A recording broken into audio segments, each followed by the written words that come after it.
പശ്ചിമേഷ്യൻ സംഘർഷം ഇപ്പോൾ മറ്റൊരു തരത്തിലേക്ക് നീങ്ങുകയാണ്. ആക്രമണങ്ങളും പ്രത്യാക്രമണങ്ങളും ആഗോള രാഷ്ട്രീയത്തെ ആകെ പിടിച്ചുലയ്ക്കുകയാണ്. യുദ്ധത്തിനിടയിലും ഗുരുതരമായ പല വെല്ലുവിളികളുമാണ് ലോകരാഷ്ട്രങ്ങളുടെ മുന്നിലേക്ക് നീങ്ങുന്നത്. ഇപ്പോൾ വളരെ ഗുരുതരമായ തീവ്രമായ ഒരു സംഭവമാണ് ഇപ്പോൾ പുറത്തു വരുന്നത്. എല്ലാവർക്കും അറിയാവുന്നതുപോലെ ഇറാൻ ഗൾഫ് മേഖലയിൽ ആക്രമണം നടത്തുന്നത് അമേരിക്കൻ താവളങ്ങൾ ലക്ഷ്യമിട്ടാണ്. അതിനായി ഇറാൻ ഇപ്പോൾ മറ്റൊരു തന്ത്രം സ്വീകരിച്ചു എന്ന റിപ്പോർട്ടാണ് പുറത്തു വരുന്നത്. ഗൾഫ് മേഖലയിലെ അമേരിക്കൻ സൈനികരെയും കരാറുകാരെയും നിരീക്ഷിക്കാൻ ഇറാൻ അത്യാധുനിക സൈബർ സാങ്കേതികവിദ്യ ഉപയോഗിച്ചതായാണ് റിപ്പോർട്ട്.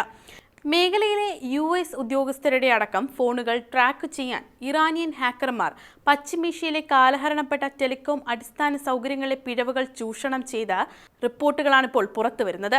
വ്യക്തികളുടെ ഫോൺ ലൊക്കേഷൻ ചോർത്തുന്നതിനായി SS7 സിഗ്നലുകളാണ് ഇറാൻ ഹാക്കർമാർ ഉപയോഗിച്ചിരിക്കുന്നത്.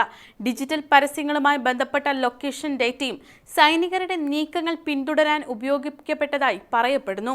അമേരിക്കൻ ഉദ്യോഗസ്ഥരുടെ സുരക്ഷയ്ക്ക് വലിയ ഭീഷണി ഉയർത്തുന്ന ഈ നീക്കത്തിൽ കടുത്ത ആശങ്ക രേഖപ്പെടുത്തിയ US സെനറ്റർമാർ പുതിയ നിയമനിർമ്മാണത്തിന് ശുപാർശ ചെയ്തു. സേനയെ സംരക്ഷിക്കാൻ വിപുലമായ മുൻകരുതലുകൾ എടുത്തിട്ടുണ്ടെന്നാണ് US സെൻട്രൽ കമാൻഡ് പ്രതികരിച്ചത്. ഒരേസമയം സാങ്കേതികവും നയതന്ത്രപരവുമായ വെല്ലുവിളികൾ ഉയർത്തുന്ന പ്രധാന സൈബർ സുരക്ഷാ പ്രശ്നമാണിതെന്ന് വിദഗ്ധർ അഭിപ്രായപ്പെടുന്നു. മൊബൈൽ ചാരവൃത്തി പഠിക്കുന്ന ഗവേഷണ സംരംഭമായ മൊബൈൽ സർവൈലൻസ് മോണിറ്റർ പറയുന്നത് പ്രകാരം ഹോം നെറ്റ്വർക്കുകൾക്ക് പുറത്ത് റോമിംഗിലുള്ള നിർദ്ദിഷ്ട ഫോണുകളുടെ ലൊക്കേഷൻ കണ്ടെത്താനായി മിഡിൽ ഈസ്റ്റേൺ ടെലികോം നെറ്റ്വർക്കുകളിലേക്ക് നിരവധി അപേക്ഷകൾ വന്നുകൊണ്ടിരിക്കുകയാണ്. ഈ ഡേറ്റ ഒരു സംയോജിത ആക്രമണ ക്യാമ്പയിന്റെ സൂചനയാണെന്നാണ് ഈ സന്നദ്ധ സംഘടനയുടെ സ്ഥാപകനും സൈബർ സുരക്ഷാ ഗവേഷകനുമായ ഗാരി മില്ലറിനെ ഉദ്ധരിച്ച് ദ ന്യൂയോർക്ക് ടൈംസ് റിപ്പോർട്ട് ചെയ്യുന്നത്. ഫെബ്രുവരി അവസാനത്തിൽ ആരംഭിച്ച സംഘർഷത്തിന്റെ ആദ്യ ദിവസങ്ങളിൽ വരെ തുടർന്ന ഇറാന് എതിരായ US-ഇസ്രയേൽ യുദ്ധത്തിന്റെ പശ്ചാത്തലത്തിലാണ് ഈ സൈബർ ആക്രമണങ്ങൾ നടന്നത്. ഈ സമയത്ത് മേഖലയിലെ US സൈനിക താവളങ്ങൾക്ക് നേരെ മിസൈലുകളും ഡ്രോണുകളും ഉപയോഗിച്ച് ഇറാൻ തിരിച്ചടി നൽകിയിരുന്നതായി ഫിനാൻഷ്യൽ ടൈംസ് റിപ്പോർട്ട് ചെയ്യുന്നു. സംഘർഷത്തിന്റെ ഭാഗമായി ബഹ്റൈൻ ഉൾപ്പെടെയുള്ള പശ്ചിമേഷ്യൻ മേഖലകളിൽ 10,000-കണക്കിന് US സൈനികരാണ് നിലയുറപ്പിച്ചിട്ടുള്ളത്. മില്ലറുടെ അഭിപ്രായത്തിൽ ഈ ഭൂപ്രദേശങ്ങളിലെ ടെലികമ്മ്യൂണിക്കേഷൻ നെറ്റ്വർക്കുകളിൽ SS7 പിങ്ങുകൾ എന്ന് വിളിക്കപ്പെടുന്ന വിവരങ്ങൾക്ക് ആയുള്ള നിരവധി അപേക്ഷകളാണ് വന്നുകൊണ്ടിരിക്കുന്നത്. ഒരു ടാർഗറ്റ് ഫോൺ കണ്ടെത്താനോ അത് സജീവമാണോ അല്ലെങ്കിൽ റോമിംഗിലാണോ എന്ന് സ്ഥിരീകരിക്കാനോ ആഗോള ടെലികമ്മ്യൂണിക്കേഷൻ നെറ്റ്വർക്ക് വഴി അയക്കുന്ന നിശബ്ദമായ അന്വേഷണമാണ് SS7.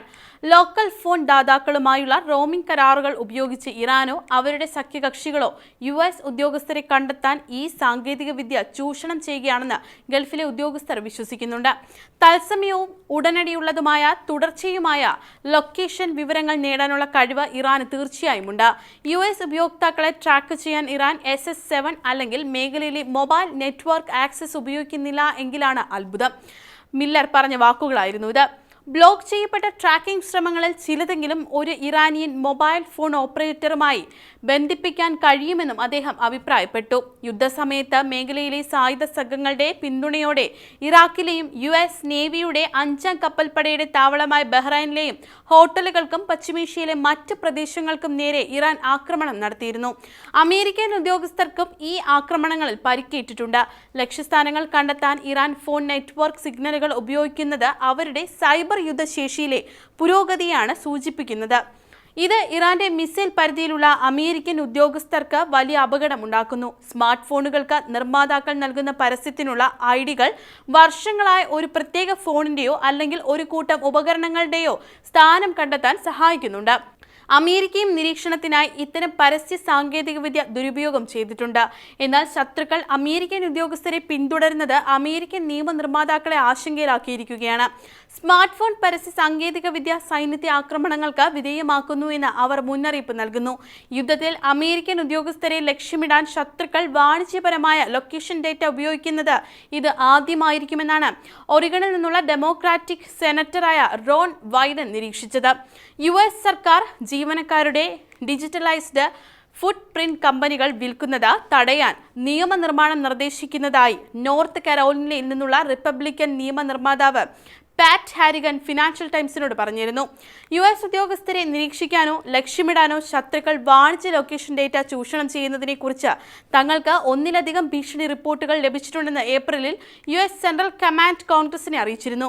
ഏതായാലും യുദ്ധം ഇപ്പോൾ നീങ്ങുന്നത് ഭീഷണി ഉയർത്തുന്ന തലത്തിലേക്കാണ്.